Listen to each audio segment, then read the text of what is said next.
ನಿಮ್ ದುಡ್ಡಿಗೆ ಬರೀ 4-5% ಬಡ್ಡಿ ಸಿಗ್ತಾ ಇದೆಯಾ? ಸ್ಟೇಬಲ್ ಮನಿ ಮೂಲಕ ಭಾರತದ ಬ್ಯಾಂಕ್ಗಳಲ್ಲಿ ಎಫ್ಡಿ ಬುಕ್ ಮಾಡಿ 9.5% ವರೆಗೂ ಬಡ್ಡಿ ಪಡೀರಿ. ಅದು ಕೂಡ 5 ಲಕ್ಷ ರೂಪಾಯಿಗಳವರೆಗೆ RBIನ DICGC ಗ್ಯಾರಂಟಿಯೊಂದಿಗೆ. ಕೆಲವೇ ಸೆಕೆಂಡ್ಗಳಲ್ಲಿ ಎಫ್ಡಿ ಬುಕ್ ಮಾಡಬಹುದು. ಡಿಸ್ಕ್ರಿಪ್ಷನ್ ಹಾಗೂ ಪಿನ್ ಕಾಮೆಂಟ್ ನಲ್ಲಿರೋ ಲಿಂಕ್ ಮೂಲಕ ಆಪ್ ಡೌನ್ಲೋಡ್ ಮಾಡಿ.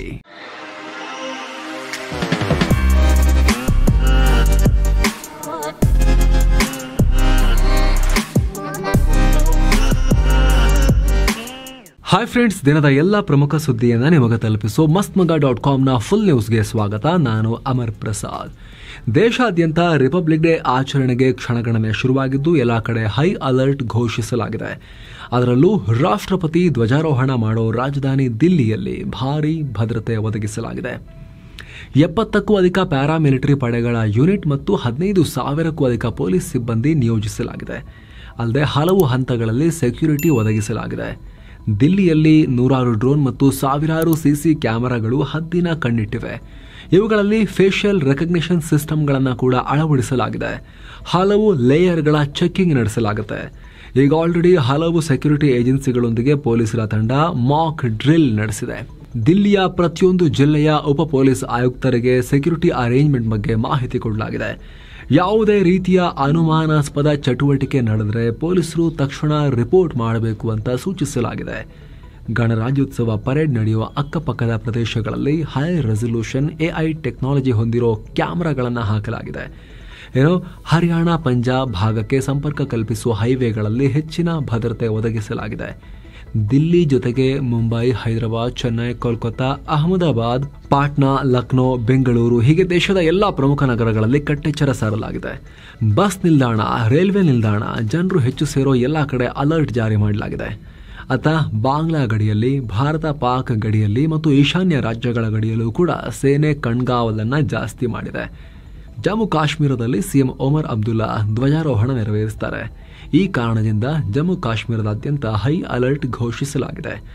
ಕರ್ನಾಟಕದ ವಿಚಾರಕ್ಕೆ ಡೀಟೇಲ್ ಆಗಿ ನೋಡೋದಾದ್ರೆ, ಬೆಂಗಳೂರಿನ ಮಾಣೆಕ್ ಶಾ ಪರೇಡ್ ಮೈದಾನದಲ್ಲಿ ರಾಜ್ಯಪಾಲ ತಾವರ್ ಚಂದ್ ಗೆಹ್ಲೋಟ್ ಧ್ವಜಾರೋಹಣ ನೆರವೇರಿಸುತ್ತಾರೆ.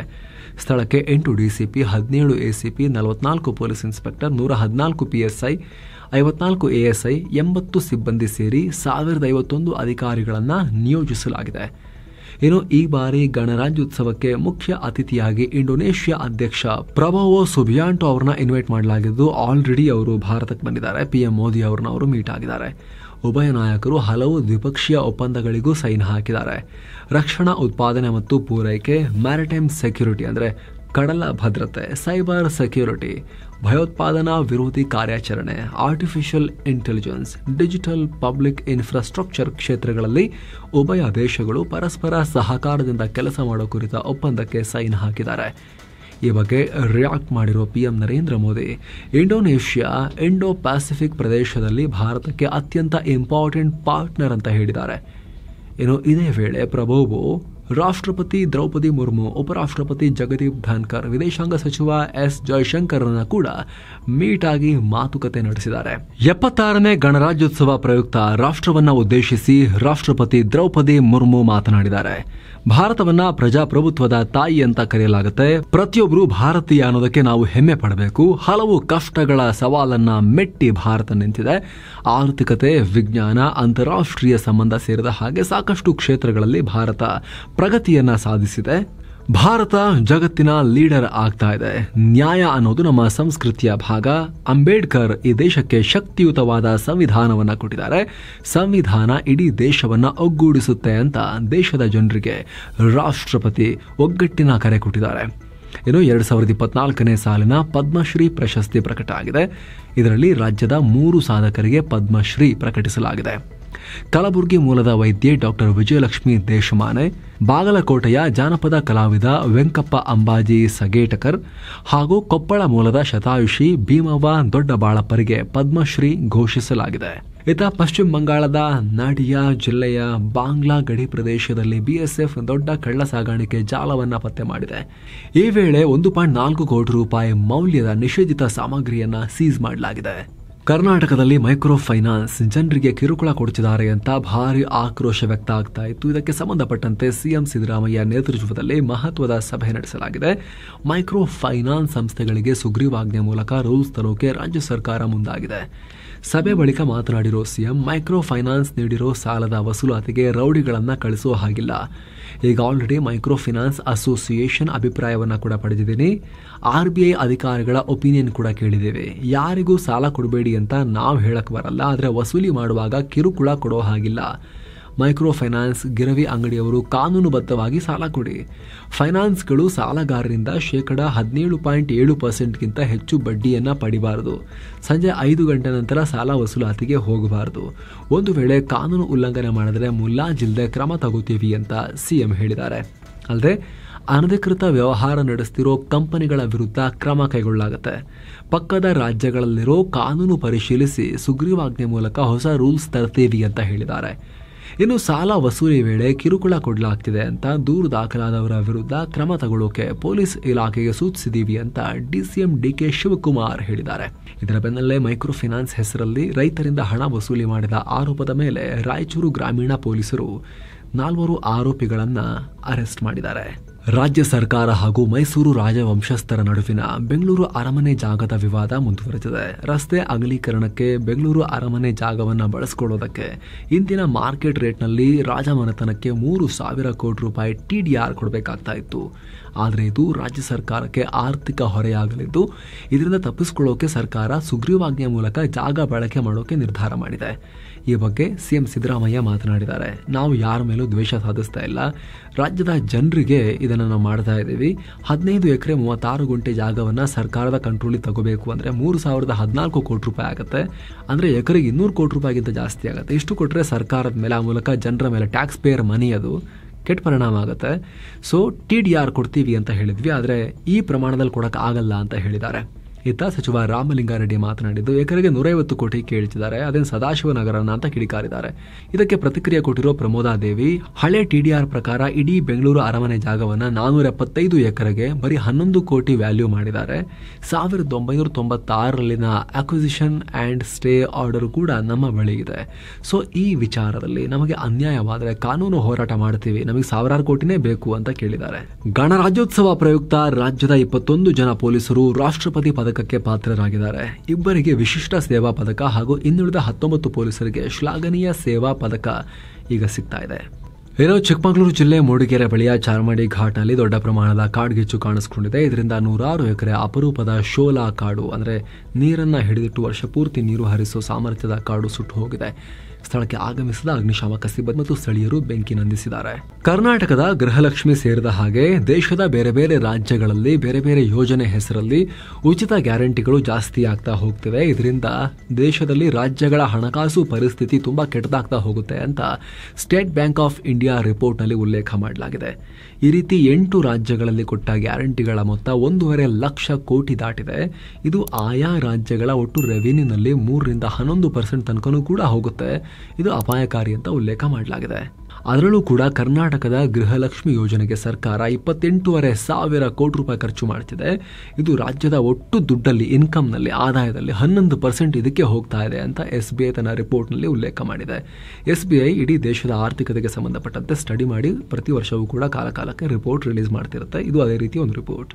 UPಯ ಪ್ರಯಾಗ್ರಾಜ್ನಲ್ಲಿ ನಡೀತಾ ಇರೋ ಕುಂಭಮೇಳ 13ನೇ ದಿನಕ್ಕೆ ಕಾಲಿಟ್ಟಿದ್ದು ಅಗ್ನಿ ಅವಘಡ ಮತ್ತೊಮ್ಮೆ ಆಗಿದೆ. ಈಗ ಕುಂಭಮೇಳಕ್ಕೆ ಹೋಗೋ ಮಾರ್ಗದ ಕಾರ್ ಪಾರ್ಕಿಂಗ್ ಸ್ಥಳದಲ್ಲಿ ಒಂದು ಕಾರ್ನಲ್ಲಿ ಬೆಂಕಿ ಕಾಣಿಸಿಕೊಂಡು ಪಕ್ಕದ ಕಾರ್ಗೂ ಬೆಂಕಿ ಹತ್ತಿ 2 ಕಾರುಗಳು ಸುಟ್ಟು ಭಸ್ಮ ಆಗಿವೆ. ಅಗ್ನಿಶಾಮಕ ಸಿಬ್ಬಂದಿ ದೌಡಾಯಿಸಿ ಬೆಂಕಿ ನಂದಿಸಿದ್ದಾರೆ. ಅದೃಷ್ಟವಶಾತ್ ಯಾವುದೇ ಪ್ರಾಣಾಪಾಯ ಆಗಿಲ್ಲ. ಘಟನೆ ಹೇಗಾಯಿತು ಅಂತ ಇನ್ನಷ್ಟೇ ಕ್ಲಾರಿಟಿ ಸಿಗಬೇಕಾಗಿದೆ. ಇನ್ನು ಕುಂಭಮೇಳಕ್ಕೆ UP CM ಯೋಗಿ ಆದಿತ್ಯನಾಥ್ ಆಗಮಿಸಿ ಆಲ್ ಇಂಡಿಯಾ ಅವಧೂತ್ ಬೇಸ್ ಯೋಗಿ ಮಹಾಸಭಾ ಕಾರ್ಯಕ್ರಮದಲ್ಲಿ ಪಾಲ್ಗೊಂಡಿದ್ದಾರೆ.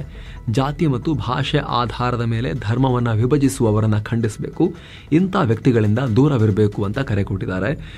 ಹಿಂದೂ ಧರ್ಮದ ಒಗ್ಗಟ್ಟಿಗೆ ಕರೆ ಕೊಟ್ಟಿದ್ದಾರೆ ಯೋಗಿ. ಏನು ಜನವರಿ 29ರ ಮೌನಿ ಅಮಾವಾಸ್ಯೆ ದಿನ ಕುಂಭಮೇಳಕ್ಕೆ ಭಾರಿ ಪ್ರಮಾಣದಲ್ಲಿ ಜನ ಸೇರೋ ನಿರೀಕ್ಷೆ ಇದೆ. ಹೀಗಾಗಿ UP ಪೊಲೀಸರು ಜನದಟ್ಟಣೆಯನ್ನು ನಿಭಾಯಿಸೋಕೆ ಮಹಾಕುಂಭ ಪೊಲೀಸ್ ಆಪ್ ಅನ್ನು ಲಾಂಚ್ ಮಾಡಿದ್ದಾರೆ. ಅಲ್ಲದೆ ಫೆಬ್ರವರಿ 1ನೇ ತಾರೀಕು 73 ದೇಶಗಳ ರಾಜತಾಂತ್ರಿಕ ಅಧಿಕಾರಿಗಳು ಕುಂಭಮೇಳದಲ್ಲಿ ಪವಿತ್ರ ಸ್ನಾನ ಮಾಡ್ತಾರೆ ಅಂತಲೂ ವರದಿಯಾಗ್ತಾ ಇದೆ. ಏನೋ ಮಧ್ಯಪ್ರದೇಶದಲ್ಲಿ ಸಂಪೂರ್ಣ ಮದ್ಯ ಬ್ಯಾನ್ ಮಾಡೋದಕ್ಕೆ ಸಂಬಂಧಪಟ್ಟಂತೆ ಅಲ್ಲಿನ ಮುಖ್ಯಮಂತ್ರಿ ಮೋಹನ್ ಯಾದವ್ ಸುಳಿವು ಕೊಟ್ಟಿದ್ದಾರೆ. ಈ ಬ್ಯಾನ್ ನ ಮೊದಲ ಹಂತದಲ್ಲಿ ಪವಿತ್ರ ಧಾರ್ಮಿಕ ಸ್ಥಳ ಇರೋ ಪಟ್ಟಣಗಳಲ್ಲಿನ ಮದ್ಯದ ಅಂಗಡಿಗಳನ್ನ ಮುಚ್ಚಲಾಗುತ್ತೆ ಹಾಗೂ ಅವುಗಳನ್ನ ಬೇರೆ ಕಡೆಗೆ ಸ್ಥಳಾಂತರ ಮಾಡಲಾಗುತ್ತೆ ಅಂತ ಹೇಳಿದ್ದಾರೆ. ಈ ವಿಚಾರವಾಗಿ ಕ್ಯಾಬಿನೆಟ್ ಮೀಟಿಂಗ್ ನಡೆದಿದೆ. ಉಜ್ಜಯಿನಿ, ಓಂಕಾರೇಶ್ವರ, ಮಹೇಶ್ವರ, ಮಂಡಲೇಶ್ವರ, ಚಿತ್ರಕೂಟ ಸೇರಿ 11 ಪಟ್ಟಣದಲ್ಲಿ ಮದ್ಯದ ಅಂಗಡಿ ಮತ್ತು ಬಾರ್ಗಳನ್ನ ಪರ್ಮನೆಂಟ್ ಆಗಿ ಕ್ಲೋಸ್ ಮಾಡ್ತಿದ್ದೀವಿ ಅಂತ ಘೋಷಿಸಿದ್ದಾರೆ. ಏನೋ ಜಮ್ಮು ಕಾಶ್ಮೀರದ ರಜೌರಿಯಲ್ಲಿ 17 ಮಂದಿ ನಿಗೂಢವಾಗಿ ಪ್ರಾಣ ಕಳ್ಕೊಂಡ ಕೇಸ್ಗೆ ಸಂಬಂಧಪಟ್ಟಂತೆ ಹೊಸ ಮಾಹಿತಿ ಬರ್ತಾ ಇದೆ. ಮೃತರಿಂದ ಪಡೆದ ಸ್ಯಾಂಪಲ್ಸ್ ಅಲ್ಲಿ ಕ್ಯಾಡ್ಮಿಯಂ ಮೆಟಲ್ ಪತ್ತೆಯಾಗಿದೆ. ಹೀಗಂತ ಕೇಂದ್ರ ಸಚಿವ ಜಿತೇಂದ್ರ ಸಿಂಗ್ ಹೇಳಿದ್ದಾರೆ. ಈ ಕ್ಯಾಡ್ಮಿಯಂ ಅನ್ನೋದು ನ್ಯೂರೋಟಾಕ್ಸಿಕ್ ಅಂದ್ರೆ ನರಮಂಡಲದ ಮೇಲೆ ಪ್ರಭಾವ ಬೀರೋ ವಿಷ. ಸೊ ಇದರಿಂದ ಪ್ರಾಣ ಕಳ್ಕೊಂಡಿರಬಹುದು ಅಂತ ಹೇಳಲಾಗ್ತಿದೆ. ಆತ ರಜೌರಿ ಸರ್ಕಾರಿ ಮೆಡಿಕಲ್ ಕಾಲೇಜು ಆಸ್ಪತ್ರೆಯ ಪ್ರಿನ್ಸಿಪಲ್ ಡಾಕ್ಟರ್ ಅಮರ್ಜಿತ್ ಸಿಂಗ್ ಭಾಟಿಯಾ 17 ಜನರ ಸಾವಿನ ಕೇಸ್ನಲ್ಲೂ ಬ್ರೈನ್ ಡ್ಯಾಮೇಜ್ ಮತ್ತು ನರಮಂಡಲದ ಹಾನಿ ಕಾಮನ್ ಆಗಿದೆ ಅಂತ ಹೇಳಿದ್ದಾರೆ. ಹೀಗಾಗಿ ಈ ಸಾವಿಗೆ ಕ್ಯಾಡ್ಮಿಯಂ ಮೆಟಲ್ ಕಾರಣ ಅಂತ ಹೇಳಲಾಗ್ತಿದೆ. ಅದು ಎಲ್ಲಿಂದ ಬಂತು, ಯಾಕೆ ಇವ್ರ ದೇಹ ಸೇರಿತು, ಹೇಗೆ ಅನ್ನೋದು ಇನ್ನೂ ಕೂಡ ಸ್ಪಷ್ಟ ಇಲ್ಲ.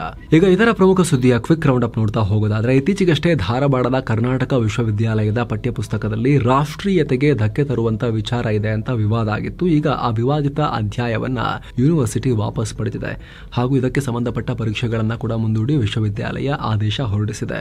ಇನ್ನು ಫೆಬ್ರವರಿ 1ನೇ ತಾರೀಕು ಕೇಂದ್ರ ಹಣಕಾಸು ಸಚಿವೆ ನಿರ್ಮಲಾ ಸೀತಾರಾಮನ್ ಬಜೆಟ್ ಮಂಡಿಸ್ತಾರಲ್ಲ, ಈ ಹಿನ್ನೆಲೆಯಲ್ಲಿ ಬೆಂಗಳೂರಿನ ಮೂಲಸೌಕರ್ಯ ಅಭಿವೃದ್ಧಿಗೆ 70,000 ಕೋಟಿ ರೂಪಾಯಿ ಕೊಡಿ ಅಂತ ನಿರ್ಮಲಾ ಸೀತಾರಾಮನ್ ಅವರಿಗೆ ಡಿಸಿಎಂ ಡಿಕೆ ಶಿವಕುಮಾರ್ ಲೆಟರ್ ಬರೆದಿದ್ದಾರೆ. ರಾಮನಗರ ಶಾಸಕ ಇಕ್ಬಾಲ್ ಹುಸೇನ್ ವಿರುದ್ಧ ಭೂ ಕಬಳಿಕೆ ಆರೋಪ ಕೇಳಿಬಂದಿದೆ. ಕನಕಪುರ ತಾಲೂಕಿನ ಹೊಂಗಾಣಿ ದೊಡ್ಡಿ ಗ್ರಾಮದ 67 ಎಕರೆ ರೈತರ ಭೂಮಿಯನ್ನ ಇವ್ರ ಹೆಸರಿಗೆ ರಿಜಿಸ್ಟರ್ ಮಾಡಿಸ್ಕೊಂಡ್ಬಿಟ್ಟಿದ್ದಾರೆ ಅಂತ ಇಕ್ಬಾಲ್ ಹುಸೇನ್ ಹಾಗೂ 6 ಅಧಿಕಾರಿಗಳ ವಿರುದ್ಧ ಲೋಕಾಯುಕ್ತ ಬಳಿ ದೂರನ್ನ ಗ್ರಾಮಸ್ಥರು ದಾಖಲು ಮಾಡಿದ್ದಾರೆ. ಏನೋ ಕಾನೂನು ಬಾಹಿರವಾಗಿ ಗಾಳಿಯಲ್ಲಿ ಗುಂಡು ಹಾರಿಸಿರುವುದಕ್ಕೆ ಮಾಜಿ ಬಿಗ್ ಬಾಸ್ ಸ್ಪರ್ಧಿ ಲಾಯರ್ ಜಗದೀಶ್ ಮತ್ತವರ ಗನ್ ಮ್ಯಾನ್ ನ ಪೊಲೀಸರು ಬಂಧಿಸಿದ್ದಾರೆ. ಇನ್ನು ಭಾರತ ಇಂಗ್ಲೆಂಡ್ ನಡುವಿನ 2ನೇ ಟಿ20 ಪಂದ್ಯ ಚೆನ್ನೈನಲ್ಲಿ ನಡೀತಾ ಇದೆ. 5 ಪಂದ್ಯಗಳ ಈ ಟಿ20 ಸರಣಿಯಲ್ಲಿ ಭಾರತ ಈಗ ಆಲ್ರೆಡಿ 1-0 ಮುನ್ನಡೆಯನ್ನ ಸಾಧಿಸಿದೆ.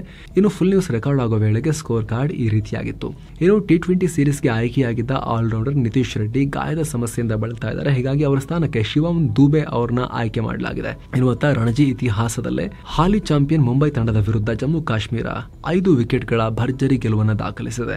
ಗಮನಿಸಬೇಕಾದ ಅಂಶ ಅಂದ್ರೆ ಮುಂಬೈ ತಂಡದಲ್ಲಿ ರೋಹಿತ್ ಶರ್ಮಾ, ಯಶಸ್ವಿ ಜೈಸ್ವಾಲ್, ಶ್ರೇಯಸ್ ಅಯ್ಯರ್, ಅಜಿಂಕ್ಯ ರಹಾನೆ, ಶಿವಂ ದುಬೆ, ಶಾರ್ದುಲ್ ಠಾಕೂರ್, ತನುಷ್ ಕೋಟ್ಯಾನ್ ಹೀಗೆ 7 ಜನ ಇಂಟರ್ ನ್ಯಾಷನಲ್ ಪ್ಲೇಯರ್ಸ್ ಇದ್ರು. ಆದರೆ ಮುಂಬೈ ಟೀಮ್ನ ಕಳಪೆ ಆಟ ಹಿನ್ನೆಲೆಯಲ್ಲಿ ಒಬ್ರು ಇಂಟರ್ ನ್ಯಾಷನಲ್ ಪ್ಲೇಯರೇ ಇಲ್ಲದ ಜಮ್ಮು ಕಾಶ್ಮೀರ ತಂಡ ಗೆದ್ದು ಬಿಟ್ಟಿದೆ ಅವ್ರ ಮೇಲೆ. ಮತ್ತೊಂದು ಕಡೆ ಕರ್ನಾಟಕ ತಂಡ ಕೂಡ ಪಂಜಾಬ್ ವಿರುದ್ಧ ಇನ್ನಿಂಗ್ಸ್ ಮತ್ತು 207 ರನ್ಗಳ ಗೆಲುವನ್ನು ದಾಖಲಿಸಿದೆ. ಮತ್ತೊಂದು ಕಡೆ ಐಸಿಸಿ 2024 ವರ್ಷದ ಟಿ20 ಟೀಮ್ ಅನ್ನ ಅನೌನ್ಸ್ ಮಾಡಿದೆ. ಇದರಲ್ಲಿ 2024 ಟಿ20 ವಿಶ್ವಕಪ್ ಚಾಂಪಿಯನ್ ಟೀಮ್ ಇಂಡಿಯಾದ 4 ಆಟಗಾರರಿಗೆ ಸ್ಥಾನ ಕೊಡಲಾಗಿದೆ. ಟೀಮ್ ಇಂಡಿಯಾ ಕ್ಯಾಪ್ಟನ್ ರೋಹಿತ್ ಶರ್ಮಾರನ್ನೇ ಈ ಐಸಿಸಿ ಟಿ20 ಟೀಮ್ನ ಕ್ಯಾಪ್ಟನ್ ಆಗಿ ಮಾಡಲಾಗಿದ್ದು, ಉಳಿದಂತೆ ಆಲ್ರೌಂಡರ್ ಹಾರ್ದಿಕ್ ಪಾಂಡ್ಯ, ವೇಗಿಗಳಾದ ಜಸ್ಪ್ರೀತ್ ಬುಮ್ರಾ ಮತ್ತು ಹರ್ಷದೀಪ್ ಸಿಂಗ್ಗೆ ಸ್ಥಾನ ಕೊಡಲಾಗಿದೆ. ಸೊ ಫ್ರೆಂಡ್ಸ್, ಇದಾಗಿತ್ತು ಇವತ್ತಿನ ಫುಲ್ ನ್ಯೂಸ್. ನಾವು ಕುಯ್ದಿಲ್ಲ, ಹೇಳದಿಲ್ಲ, ಕಿರ್ಚಾಡಿಲ್ಲ, ಬರೀ ಸುದ್ದಿಯ ರೀತಿಯಲ್ಲಿ ನಿಮಗೆ ತಲುಪಿಸುವ ಪ್ರಯತ್ನವನ್ನು ಮಾಡಿದ್ದೀವಿ.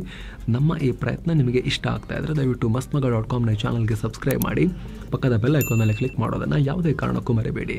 Thank you so much. ಮತ್ತೆ ಭೇಟಿ ಆಗ್ತಿರೋಣ. ನಮಸ್ತೆ.